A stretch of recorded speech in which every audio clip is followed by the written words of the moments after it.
Stream sound check 1, 2, 3, 4.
Good evening. My name is Cameron Sanchez. I'm a politics reporter with KJZZ in Phoenix, and I will be the moderator for this evening's debate, which is the most important one happening tonight, in my opinion. The Citizens Clean Elections Commission is the sponsor of this event. As the state's voter education agency, Clean Elections is the official sponsor of Arizona debates so that voters have the opportunity to hear directly from candidates, ask questions on the issues that matter most to them, and vote informed. All registered voters can vote in the general election, which will be held on November 5th. The voting registration deadline is October 7th, and early voting begins on October 9th. Voters that are watching the debate live, you can submit a question at any time by email at debates@kc-a.com, text to 408-840-8350, or call 480-937-1253. We may not get to all of the audio. We'll do our best. Tonight, we're going to hear from candidates in Legislative District 14, which covers part of the East Valley, including a chunk of Gilbert. We're going to kick off by hearing first from a candidate for the Senate, who's going to speak for approximately 30 minutes, and then we're going to move on to the House and conclude around 7 p.m. Only the candidate currently speaking will appear with their camera and microphone on. For the candidates, you will have 1 minute for your opening and closing statements and 1 to 2 minutes for your responses to voter questions. I might limit responses for time management purposes, and we remind the candidates and the audience that this is a respectful, courteous, and professional environment. Our goal tonight is to connect candidates and voters so that our electorate may vote informed. Our Senate candidate will be Elizabeth Brown with the Democratic Party. Senator Peterson was invited to participate, but he did not respond. Ms. Brown, will you please start your opening remarks? Yes, thank you. And hello. Yes, my name is Elizabeth Brown, and I'm running for the Senate in LD14, which is mostly Gilbert and a couple precincts in Chandler. I am a mother, a grandmother, and a wife. I moved to Arizona in July of 1981, so I am celebrating my 43rd year being an Arizona resident. I was lucky and I got to work in the governor's office, in the Office of Constituent Services for both Governor Janet Napolitano, a Democrat, and a Republican Governor Jan Brewer. And I also worked in the Arizona State Senate, which I believe gave me a lot of insight and knowledge of how the legislature works. I'm running to restore balance and reason to the state Senate. I feel that some of our legislators have self-interest, and I want to represent all of the people in my legislative district and the state of Arizona. Thank you. Thank you very much. And start off with, I like to ask, do you have a top priority or a top bill that you want to introduce first thing?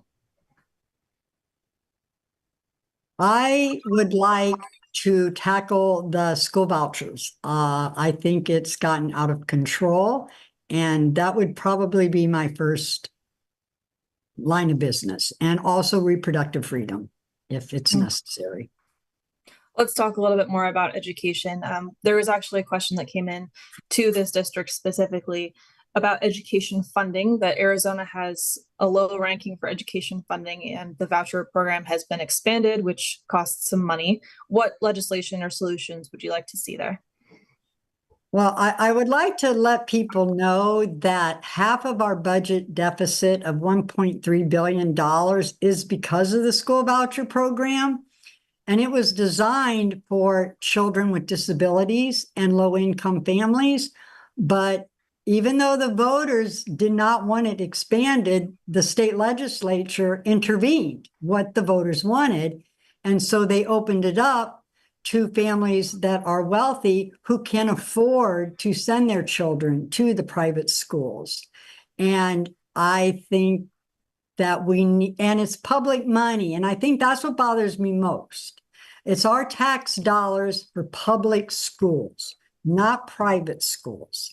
And so the tax dollars should stay with the public schools. I think people have a choice. They have the right to go to a school, but I do not believe that public funding should go for private schools. What about increasing teacher salaries? Do you support that? Oh, yes, definitely. Yes, we're ranked like 48th in the country for teacher pay. And I mean, that's embarrassing to me. This is a great state. We have a lot to offer. And I think our children are at a disadvantage because our teachers are leaving because they can't afford to live here. And I definitely think that they should be compensated. for their You service. also, oh, go ahead. No, that's okay. For their service. Okay. You also mentioned abortion, I believe. What is your stance on abortion? Do you support any restrictions for that? My stance on abortion is I do not think that the politicians or the legislatures have any right to intervene and decide what is best for the woman. And I would also like to say to people and have them think about this. Can you think of any laws that give government the power to make decisions about the male body? It's the female body. And I have a right to decide what is best for me, for my family. And people that say that abortion up to 9 months, that is so ridiculous. I mean, if the mother is going to die, maybe, then they would have a choice. Do you want the mother to live or the baby? But I do not, and I do not think the Democratic Party promotes having abortions at 9 months. So to me, that's just totally ridiculous. But I do believe it's the woman's choice, and I do not think the politicians should interfere in that. Thank you. Thank you. Gun safety. This has been a very serious topic in Arizona, one that gets a lot of passionate feelings on both sides. Do you support any restrictions on people being able to buy guns? I do. And I am been endorsed by Everytown USA and Moms Demand Action, and I'm very proud of that endorsement. There was a school shooting, and a child of 14 years of age had an assault rifle. Why do we even have assault rifles? They were designed for war. And I just don't believe that anyone should have an assault rifle. To me, they're made to kill people. What else? And so I think that I would like a ban on assault rifles. I do not think teachers should have guns in the classroom. They have to teach. That is their main priority. And I think it's another ridiculous thing that our legislature seems to think that it would be good for teachers to arm themselves. No, I think we should have background checks. And I don't understand why that is such a taboo subject. People that are abusive to their wives or abusive or violent, they should not have guns, period, ever. And so I am definitely think that we need to do something about gun control in the United States and in Arizona. But wait, I do want to say we do have, the Second Amendment, we have the right to bear arms, but I just think it's a little out of control with assault weapons and things like that. There are no need for that. And you don't need an assault rifle to go hunting, right? So, and I also believe that the Second Amendment was made when we had the guns with powder gun, and it takes like a minute to load them. And now you can just fire off all these, guns. It's just ridiculous. So yes, I think we need to control that a little bit. Sorry, I get carried away. No, feel free. Let's move on to wait, can I say something? Oh, I'm so sorry. Yes? Can I say something else? I'm sorry, I forgot. Everything. We had Christian, huh? Oh, I can't. Okay, so Say Christian's law. Okay, Christian's law was in the house, and there was a child in Gilbert who went to a friend's house, and the gun was not locked up, and one of the kids shot and killed Christian. And his parents have this law, and our legislature, they won't even hear the bill. And all they want to do is have a safety precaution that if you have a gun in the house, put it in a lockbox. To me, I do not see why that is such a difficult concept to understand. And they say somebody might break in. Well, you know what? At night, when you're ready to go to bed, if you want your gun by you, fine. But during the day, when there are children running around, lock it up. I just don't understand what the big deal is about locking up your gun. So thanks for letting me explain that too. No problem. Let's talk about transportation. Is there any particular transportation issue or transportation project that you support, maybe specific to your district?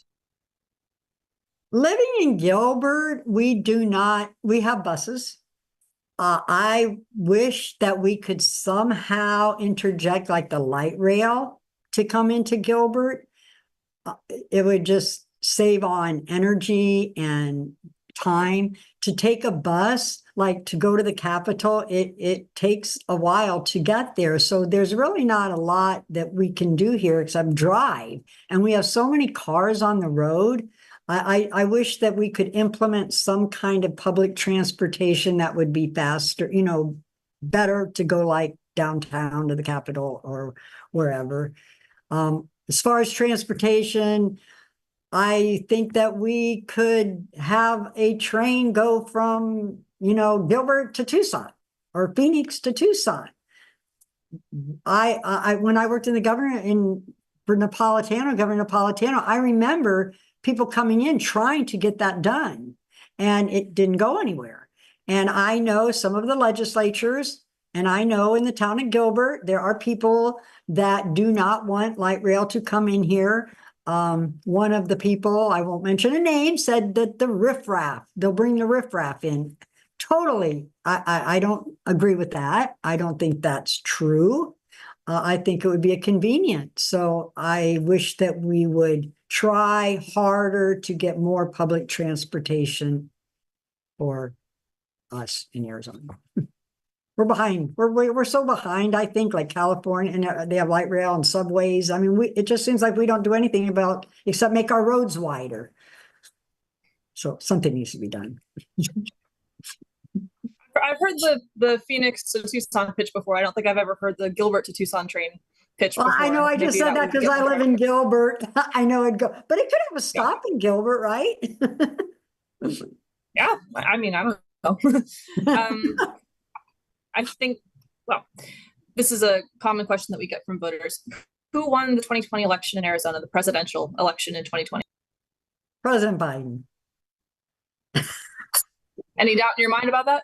No. And this is another issue that just drives me crazy because like I said, I've lived here for 43 years. I vote every year.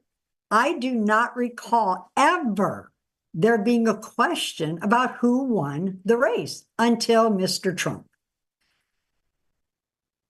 I'm sorry, I just think it was totally fabricated. My opponent was one of the people that wrote a letter, or the legislature wrote a letter to Vice President Pence asking him to delay the count. I think that was totally wrong. We paid nearly $9 million on the cyber ninjas.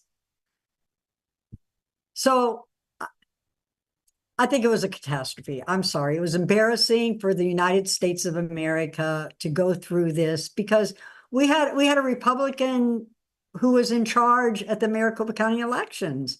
And we have our county supervisors. They're all Republican, but one, and they all certified the election. So I just think it's people going off their rockers because I think we have a very good system here in Arizona. And so, yes, President Biden won, period. All right. Another question that we very commonly get from voters is about our groundwater supply and water in general. How would you hope to protect our water resources or augment them potentially by bringing in new water? Well, one of the things that we've done that our Attorney General, Chris Mays, did was the alfalfa that was grown in rural Arizona. People from out of our country came and bought the land and are growing alfalfa to send back to their country. I think that it needs to stay here in Arizona, and it takes a lot of water. So we need to keep the alfalfa for our people in Arizona. I've talked to a lot of people about water. It's very complicated. I don't quite grasp all of it, but something needs to be done because we live in a desert. And this is what I don't understand. And my opponent is a developer, and he in my view, he kind of was mocking the 100-year 1980 Act that we have for water. He made this snide comment, and I'm going to say it because this is what he said. He said, why wasn't it 105 years? Why wasn't it 95 years? Well, it's a 100-year supply, and that's what the law said. And so we have to assure that when you are building, that we have 100 a year. And I also don't understand why it's so complicated, or why they don't understand that we have to watch our water supply. We live in a desert. I don't know if the desert really was ever meant for this many people, but they're here.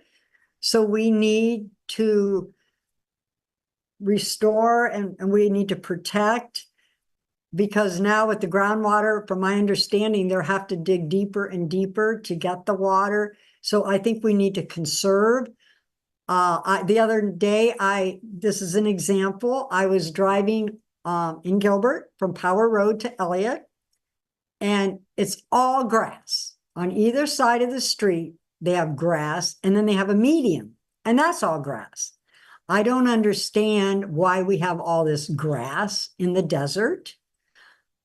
I love Arizona. I love the landscape. I love the desert, the plants. Why don't we keep our desert landscaping? And I have a friend who lives in a development, and they have to have grass in their front yard. And she actually went to one of the HOA meetings and said, can we change our grass into desert? And they said, oh, no, you can't do that. You know, it will create the ambiance. We want, grass. Well, to me, that's wasting. Gilbert is good about conserving water. I do give them credit. But in the rural areas, we do have to worry. And, maybe we need to limit the houses that are being built, and also the chip places that are coming in that take a lot of water. I think we need to really look at it and see where the best places to go and limit them. I understand they bring jobs and it helps the economy, but we have to protect our water, because when the water is gone, it's gone. So You just mentioned something that I think would be a good next question to go into, which is about affordable housing. How do we get more affordable housing in Arizona to put all these people, and, how do we pay for it? I understand, again, that developers want to build houses. I do not understand why they don't want to build houses that are affordable. I don't know, like, I'm not in the legislature yet, but I would like to somehow work with cities and towns and developers to see if there's a way. Here in Gilbert, again, down on Warner, or no, Greenfield, they built this nice little development, and they're cute houses, and they're 1 and 2 bedroom, and they really are adorable. $1,800 for a 1 bedroom. I think that's a lot of money, and that's just for like maybe 2 people can live there. I just wish that there was a way that we could do affordable housing, because I don't know very many people that are starting out that can afford a $400,000 house. And we need, I don't want to be like Jackson Hole, Wyoming, where the kids, they get out of high school, they get a job, and then they can't afford to live in the city that they were raised. I think that's horrible. And I would do whatever I could to work with people that we could somehow get them to build affordable houses. What about homelessness, which is considered, I think, a separate topic, and also one that's become quite a problem in the Valley? And it's really, this is sad. Homeless is very sad. And, being out here in Gilbert, I didn't really see a lot of homelessness, but I'm telling you, I'm seeing it now, and not a lot, but it's here. And it's, it's a sad thing. I don't, again, like, why can't we take some of the old hotels that are run down and maybe, I don't know if it would be like if a developer or someone could do that, or that, we could turn these old hotels into affordable houses for homeless people. Like the Coliseum. Why can't we develop maybe something inside the Coliseum that's not used a whole lot anymore and make it a homeless center for people, especially when the heat in the summer, we could, or maybe we could build low income housing for people to live in. So yeah, it's a sad situation, and I wish people would take it seriously and see a plan that we could come up with. All right. What about border security? Would you say that there is a crisis at the southern border, and whether or not you believe there is, what would you like to see done in terms of border security at the state legislature? Well, first of all, I do not think that we should have the Proposition 314. I think I haven't been down there in a while, so I really can't speak.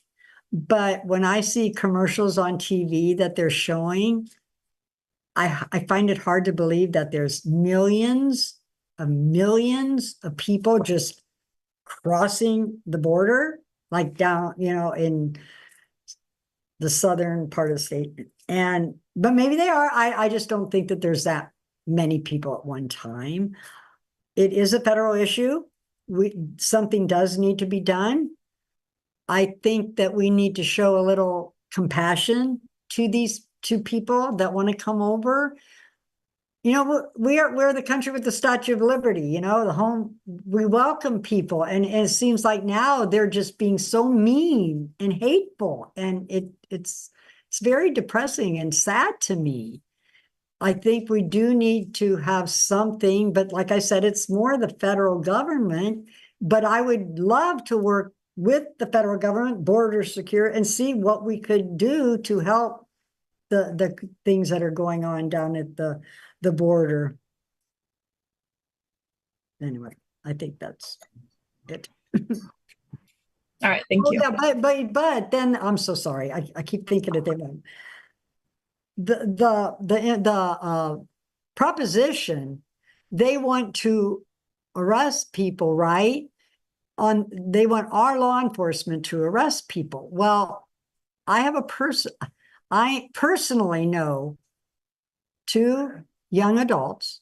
They're older now, but when SB 1070 was around, they got stopped for nothing. And there's someone that said they got arrested while driving while black. And it's the truth, because they did nothing wrong. And the officer let them go, but it traumatized them. And another person that I met, they were young and they were Hispanic, and the police just pulled their parents over for no reason. And they pulled the child out of the car, and they questioned him, thinking that the parents were not his parents. And I mean, when he started crying he's an adult now. I mean, that traumatized him. And for our law enforcement to just be able to stop somebody for no reason because of the color of their skin is wrong. Because we have a lot of people here in Arizona that are legal. They are citizens, they are voters, and they are people of color. And we need to be a little more caring for these people and not pass such a horrible, horrible law. All right. The state budget. If you could make a change to the state budget, what would you do? If you could add maybe some funds to one thing or take something out? Well, I really do believe the voucher program is a lot of the problem with our budget. Like I said, half of the deficit is $1.3 billion, and a lot of that is because of the vouchers. So I believe that we need to rein in and do something about the voucher program. That's where I see a lot of it And I think that, we just waste so much money, the conservative legislatures, they like do all these ridiculous things and they sue the state and then, they get taken to court and we pass these laws that aren't legal and we have to go to court and spend all this money. And I just think, again, it's out of control. And yes, we need to get a handle on our state budget for sure. If you could add funding to something. Pardon? What if you could add funding to something? Add funding to something? You mean fund teachers? Yes, but besides that, I mean like a project, for example, or a state agency. I'm not prepared for that one. State budget, adding. Mm-hmm. Can we pass that and come back to it? I'm sorry. Yeah. No, that's okay. What would you say is the biggest issue facing your district in particular?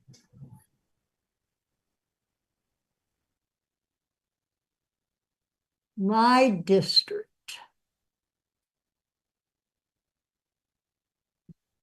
Well, I think transportation, is because we live like in the middle and that is an issue, I think, with people. I talk to people and they wish that we did have a better system to get around the valley than just driving our car. I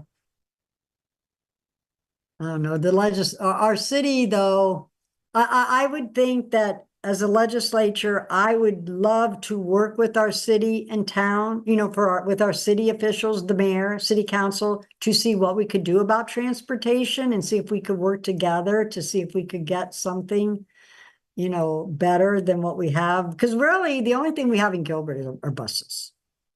And it's not like you have a direct route to any place. And to get the light rail, we have to drive all the way down to Mesa, which is probably 10 miles at least. So I think transportation is one. Our water situation is pretty good, though. Like I said, Gilbert, we've done a good job with the water. Housing. I think housing is a big issue because people can't afford. I know my neighbors, some of the people I know, they went to college, they graduated, they work, but they can't afford to move out of the house yet. So they're living at home at 25 and 26 to save money so they can get a house. So housing is a big issue in Gilbert, I believe. All right. Well, thank you very much. And you have time now to make any closing statement or closing comments. Well, I would like to thank the Clean Elections for this debate, even though it was not a debate, because I guess my opponent didn't feel it was necessary to participate. But I want to thank you for giving me the opportunity to talk to my constituents here. And I hope that you all will vote for me. And if you'd like to know anything more about me, you can go to my website, Elizabeth, FOR, Arizona.com, and you can learn more about me. And like I said, thank you. And I would love to go down to the legislature and represent my constituents in Gilbert and parts of Chandler and for the state of Arizona to make it a better place for everyone to live. Thank you. All right. Thank you very much. And I'd like to remind voters watching this debate live that you can submit your questions at any time by email at debates@kc-a.com, texting 408-840-8350, or calling 480-937-1253. And we are going to take a short break now.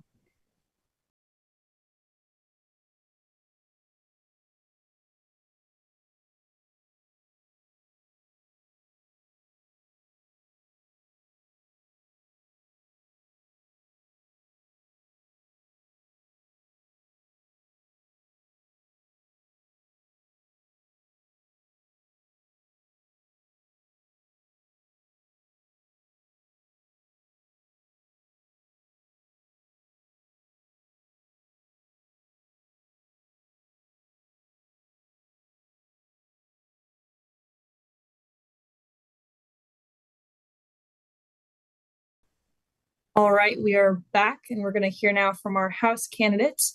Thank you to Ms. Brown for participating, of course. The candidate we have here running for the State House of Representatives is Green Party candidate Scott Minor. Kyle Powell and Lauren Hendricks were invited, but they did not respond or declined to participate. So it's time for opening statements, and you can kick us off. Thank you, Cameron. So as you said, I'm a Green Party candidate. I've lived in Gilbert for about 5 years and first moved to Arizona in the 90s. I've been a political activist since about 2016. I was very engaged in Bernie's campaign and then later Medicare for All, the abortion access petition that's now going to be on the ballot, and quite a few other things. So I'm running primarily because essentially the moneyed interests and the duopoly kind of control everything in government. And so we don't really have a lot of diversity of opinions. And we have a right-wing party and then we have an extreme right-wing party. It would be nice to represent some basic things like universal housing, taking care of our environment, like making our society sustainable. Things like that to me seem basic and obvious, but are not really represented. So that's why I'm here. Before I ask you any real questions, this is going to bother me. Don't ask. Are you wearing a green shirt and a green background because you're a Green Party candidate? I am, as a matter of fact, yes. I hope that's not too much. No, it's not. And what's the QR code for? The QR code is actually engage.sminor.com. So it's not fully live yet. It is on the web, but I have well, obviously I don't have a lot of resources. So one of the things that I'm doing to campaign is basically make a app. And the app right now just has sort of an introductory video. And it's ideally going to be something like almost canvassing without canvassing. So people get the app, they see the video. Ideally, they share it with their friends or their neighbors and then kind of spread it that way. So that's essentially what that is. I've never seen that before. Cool. All right. So I'll start you off asking, I think, similar question to last time, which is, do you have a top priority or top issue, maybe the first bill that you would want to introduce? Yeah. So my primary goal is to pass comprehensive electoral reform. So there are a number of things. It's really several components. So one would be the voting system. One would be ballot access. I kind of snuck in with, I was trying to get just one write-in vote. Unfortunately, 2 other people wrote me in, so I got 3. But I didn't need any signatures. And Elizabeth, who was just on, needed something like almost 1,000 signatures just to get on the primary ballot. We don't have a Democratic candidate running on the line in Gilbert this cycle because she wasn't able to get the signatures and wasn't able to get enough write-ins. This kind of stuff should not be this way. It should not take an enormous amount of effort and time and resources for people who want to run and participate in government. It should be almost like jury duty, frankly, like not even something that you necessarily want to do, but it's a responsibility that we have, at least I see as citizens, to keep our government working. So lowering those barriers and then doing things, primarily changing our current system for voting is, people colloquially call it first past the post, but it's really just plurality, winner take all voting.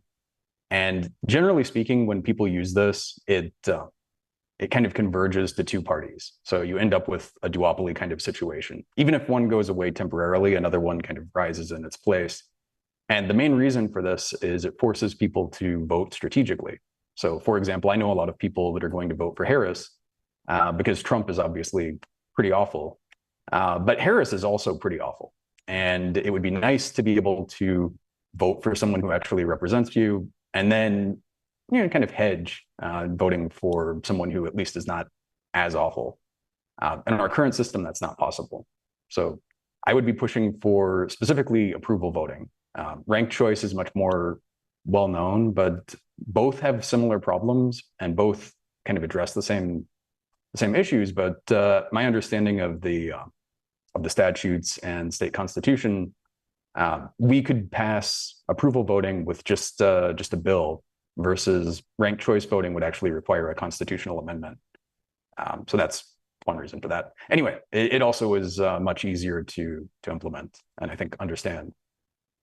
Kind of rambling on. I can keep talking forever. I'm sorry. So, no, I'm interested in it. Anytime. I mean, I don't know if the legislature would like it. I mean, they did put a measure on the ballot to ban ranked choice voting preemptively. Yeah, it's a lot of people really hate democracy and they hate representative government. So there are a lot of people really pushing for the opposite.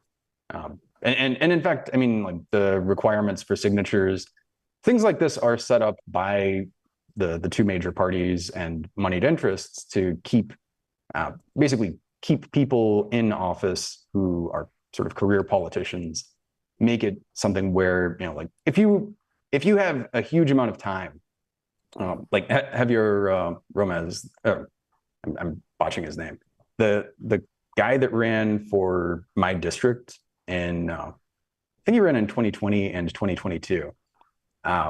He actually was able to get his signatures just by himself, going out and spending lots of time, like a safe way, collecting.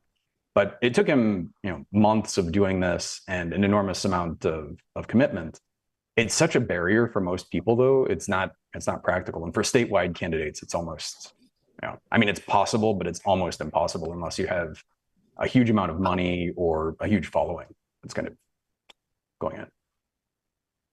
All right. I'm hearing that we're having a slight delay with our audio, so we're going to pause the debate for just a second, I believe, and be right back in a moment.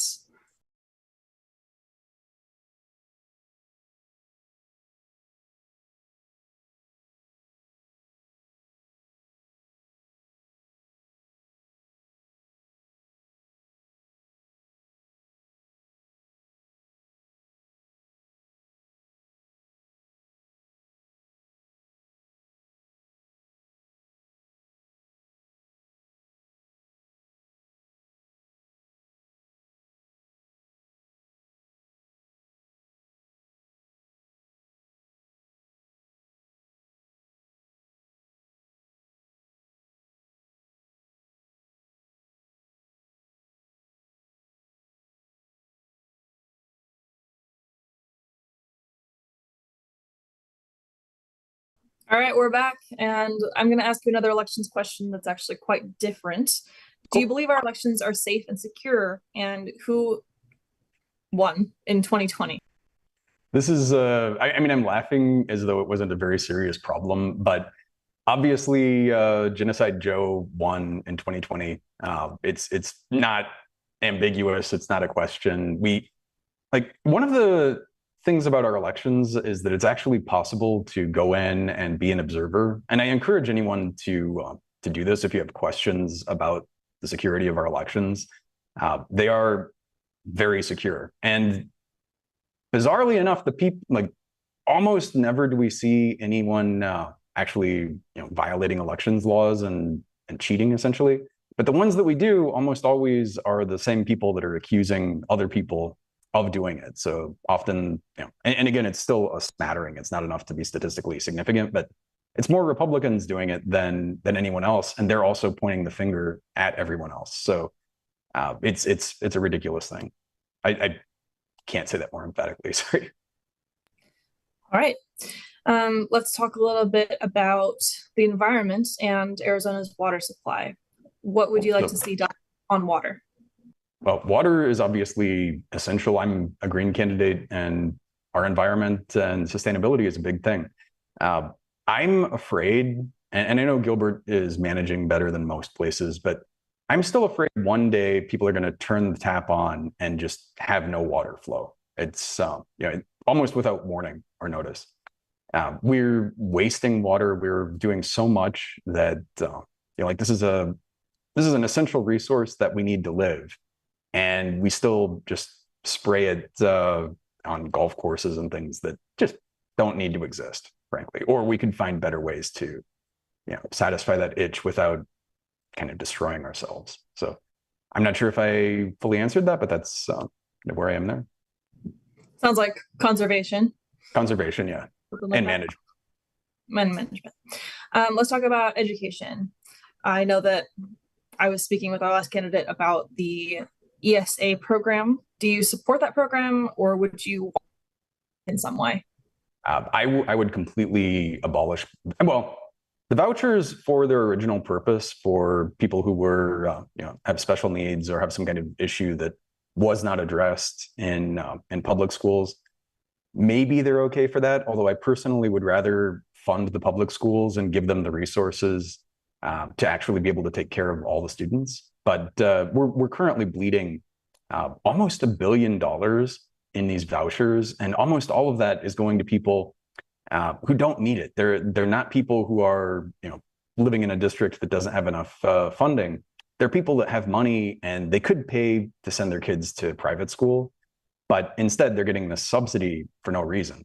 And at the same time, we have I can't remember the exact number, I think $1.5 billion deficit. That's the bulk of that is just coming from this one thing, to hand public money to private individuals, and it should not exist. What about teacher pay? Do you support increases for teacher salaries? Oh yeah, obviously, it probably goes without saying, but teachers should be paid. Well, everybody should be paid fairly. Everybody should be paid enough to live. And it's good that teachers are dedicated and they're motivated to do things that aren't necessarily in their own personal self-interest, but they shouldn't have to live on poverty wages. They shouldn't have to put their own money into buying school supplies and things like this.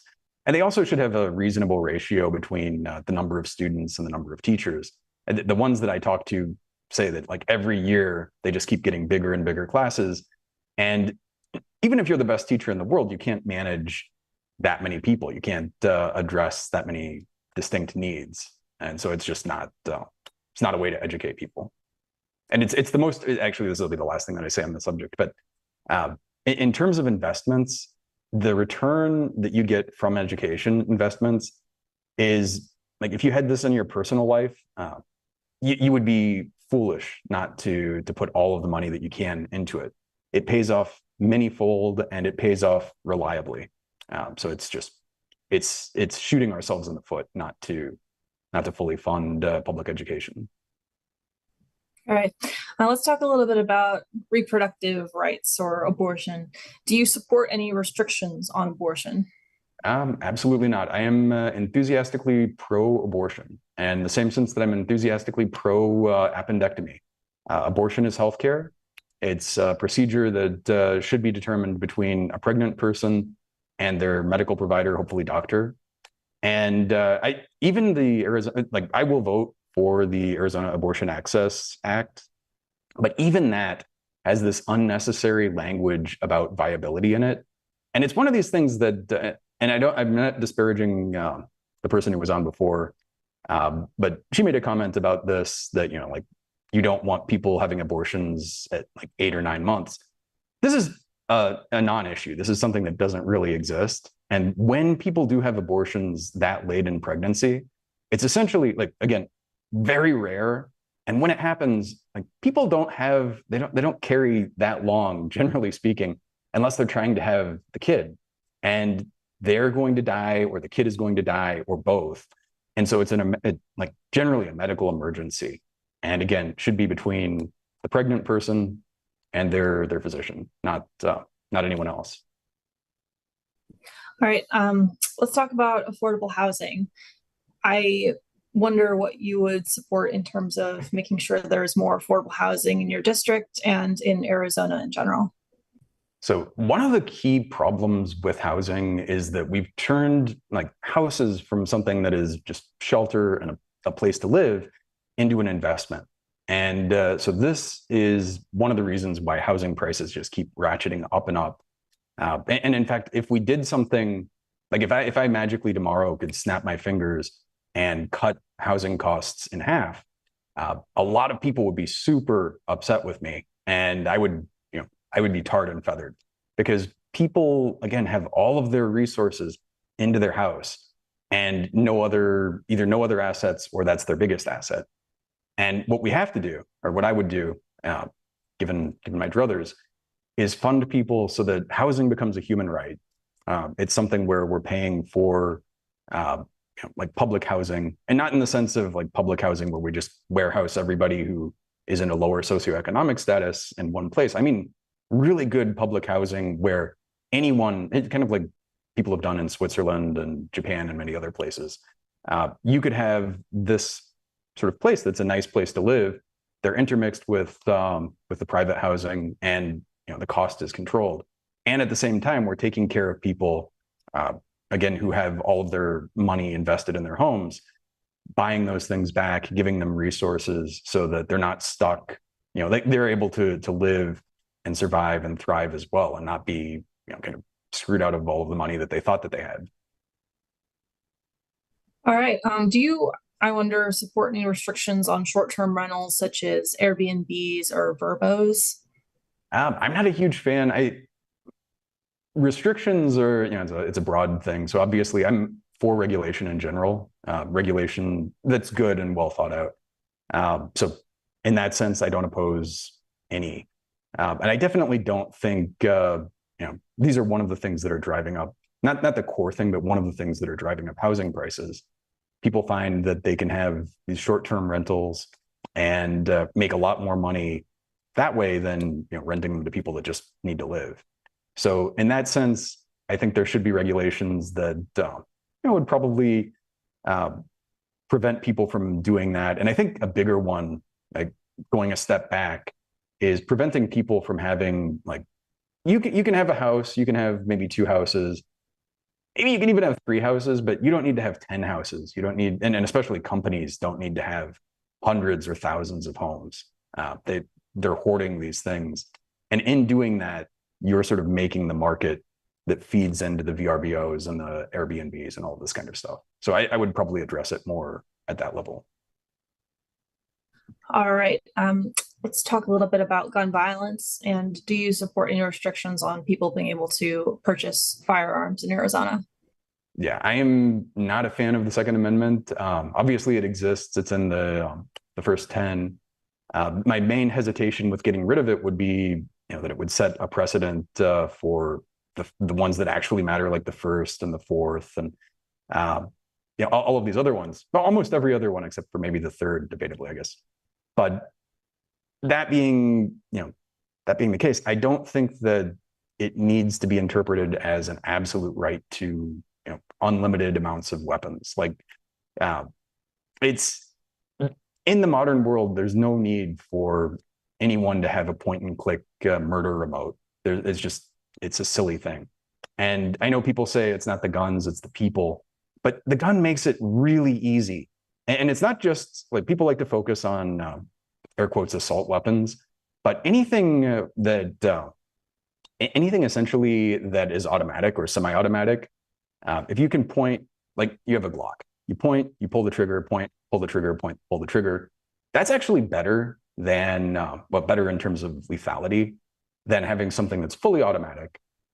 Even though the fully automatic seems more intimidating, but the fully automatic thing, if you keep shooting it, you're going to end up shooting into the air and not hitting the target. So for people that are not trained, even though people want to focus on those kinds of things, handguns and pretty much anything that, again, is semi-automatic is extremely dangerous and should be regulated very well. It shouldn't necessarily be something that you can't get, but it should be something that you have to go through a long licensing process, and maybe you don't need to have like 3 huge safes full of a stockpile of arms. And of course, the argument people like to make is, oh, I need my guns in case the government does whatever. I don't think the guns that you have are going to do anything with the Hellfire drones with the little Mixmaster blades that can just blend you to death. It's not really a realistic thing to do or use for these things. All right. Let's talk a little bit about border security. Do you believe that there is a crisis at our southern border? And what would you want to do in the legislature in regards to border security? So no, there's no crisis other than one that has been artificially created. When my grandfather came here, he and his cousin and his best friend literally stowed away on a boat, and they made their way to Ellis Island, got somebody that they knew to vouch for them, and then basically were able to to have a quick and clean path to citizenship.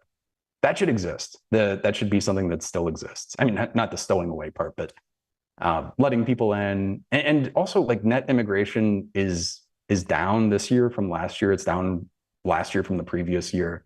People focus on this, and it's just one of these things, like the election stuff, that people like to use to focus people on and scapegoat without actually addressing the underlying problems, which are causing people to not have enough money to eat or struggle when they're trying to live, trying to fund their kids' educations, that kind of stuff.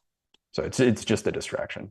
If I was going to, sorry, I don't have too much time, but if I was going to do something and I had not only was in the legislature, but had the collective will to do it, behind me, I would pretty much make a very clear path to coming in. And unfortunately, that would be more of a federal issue than a state issue, but I would definitely make it easier for people to get in, get rid of all of this stuff where people are criminalized and treated like they're not human beings.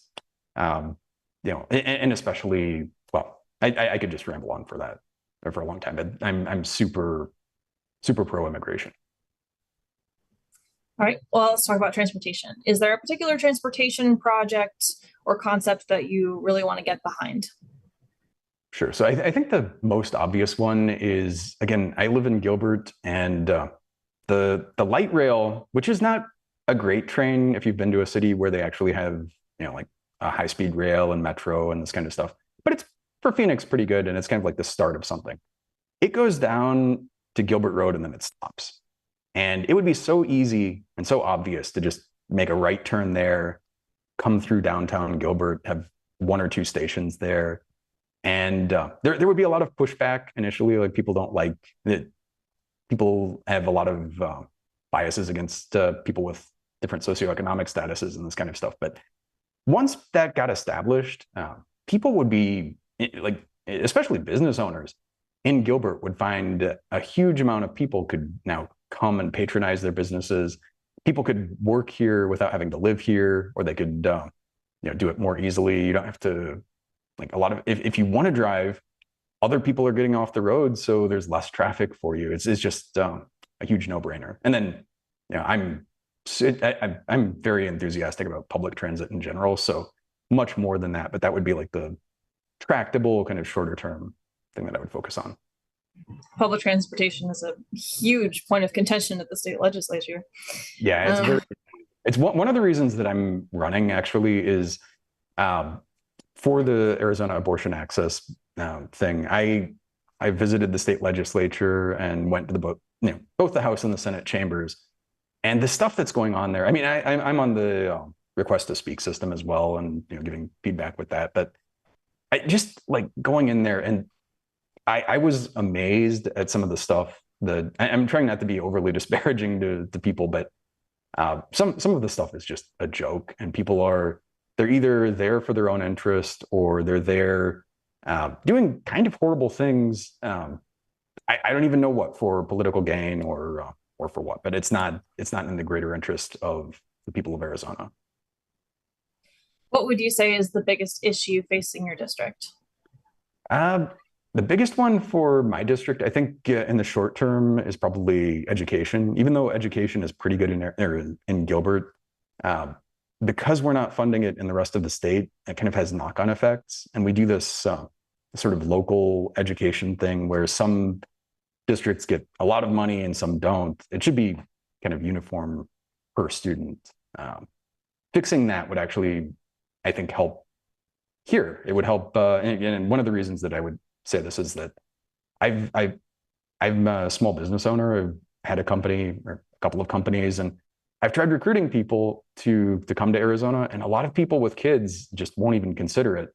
Even if you say, like, oh, Gilbert's schools are better than other places, they look at the ranking and they're like, there's no way. And these are people who have advanced degrees, and they're very well qualified. They don't want to bring their kids here. It would be good for us and for our property values and for everything else to improve that. And then obviously the conservation, water supply, all of it, like energy would be a big one. covering everything in solar cells and having that would be a really nice thing as well. I'm continuing to ramble, sorry, but Oh, that's fine. Go ahead and ramble. What about the state budget? If you were holding the purse strings, what would you want to change in our state budget? I mean, I'm going to go a few different things and kind of like the more realistic and sort of the more outlandish. On the more realistic side, which would still get a lot of opposition, unfortunately, is I would completely get rid of all of these vouchers, fund public education fully. We have this thing also, and this is a annoying thing from the 90s. There was a ballot proposition that now the state legislature is sort of subject to, and it's sort of like a constrictor. It's possible to lower expenses using like a simple majority, but you need a super majority in order to raise revenue. So, for example, we got this flat tax, which is anytime you study these things, one of those things that sounds good, but flat tax is inherently regressive. It puts the most burden on the people at the bottom, and we really should be putting the most burden on the people who have the most money. We have plenty of stuff like that we could do if we could fix it.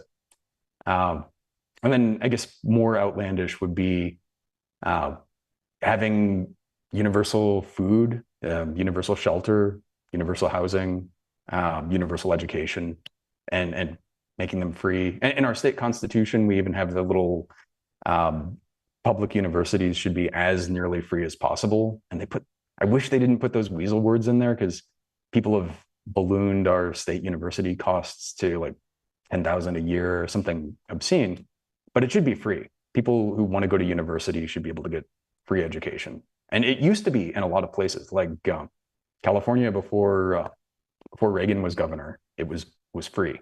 And again, it's one of those things that investment pays off many-fold years later. So that kind of thing would be huge. And I could ramble for another 20 minutes, but we're almost out of time. No, it's a lot of things though. It sounds expensive. I think I can squeeze in one more question. Homelessness, how would you want to address homelessness differently? So I'm going to try to condense it into a short thing, but this is one of my big annoyances. We criminalize people being unhoused. So you have to exist, you have to live, but when you live, if you don't have shelter, you can get arrested, you can get beaten up, you can be put into prison and essentially forced into slave labor. Little 13th Amendment doesn't actually abolish slavery, it just kind of leaves it with a little asterisk for, if you're convicted of a crime, it could be a punishment. So that, like, getting rid of a lot of the money that we're wasting on police, the city of Phoenix, this is not I'm sort of munging the levels, sorry, but the city of Phoenix uses, their budget for police is something like $750 million a year now, which is completely obscene, just obscene and unnecessary. You could take 50% of that and use it to pay for shelter and, like, nice places for people to live. And we know from many experiments that housing people first actually gets them, off the streets. It gets them into a situation where they can become employed and, actually become productive members of society, or they could just exist. Like, if somebody is unable to work, they shouldn't have to work to live. It's something like, we're almost a post-scarcity society, and almost all of our scarcity is artificially constructed, and it's coming from greed and selfishness. Fixing that would be a big part. And anyway, so trying to converge on something, but housing people would be, it's a simple and obvious answer, and it sounds almost pithy, but it's the right answer. All right, well, we did have an audio issue in the middle, so don't rush at all, but it's time for a closing statement. Cool.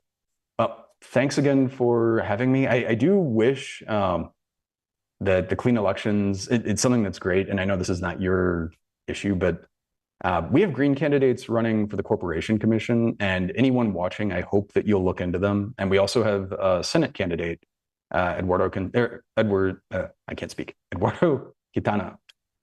He's not going to be in the clean election debate with, I was going to call one Cinema, but with Lake and Gallego. And it's really unfortunate because, again, we have this duopoly thing where they get all of the airtime. And there are a load of issues that really matter. These are things that people need to hear about. And frankly, they're things that I understand that with our election system, it's hard to take a leap and vote for a Green, but Eduardo would be a better senator than either Lake or Gallego by a huge amount. Our Corporation Commission candidates would be much better than any of the other ones by a huge amount. And those are really focusing on green issues as well. Like even more so than the state legislature. And I would be, at the risk of being immodest, I would be better in the state legislature, certainly than these two guys that don't even bother to show up for this debate, that they just assume that they've got it in the bag. And, by default, not being at a debate should be disqualifying, or, at least once per run, you should have to do it. And, so like, it's just so, it's so insulting, frankly, to their constituents that they wouldn't bother talking. They're just like, oh, I'm kissed in automatically, which I wish people would look at and then not vote for them and give them consequences so that in the future, people actually do the right thing and do this kind of stuff. And anyway, thank you very much for your time. Again, I could ramble on forever. All right, thank you. This concludes our discussion. To our candidates, we thank you so much for participating. And to the voters, we thank all of you who took the time to watch the debate and inform yourselves before the November 5th general election. We encourage you to visit azcleanelections.gov for official, accurate voting information.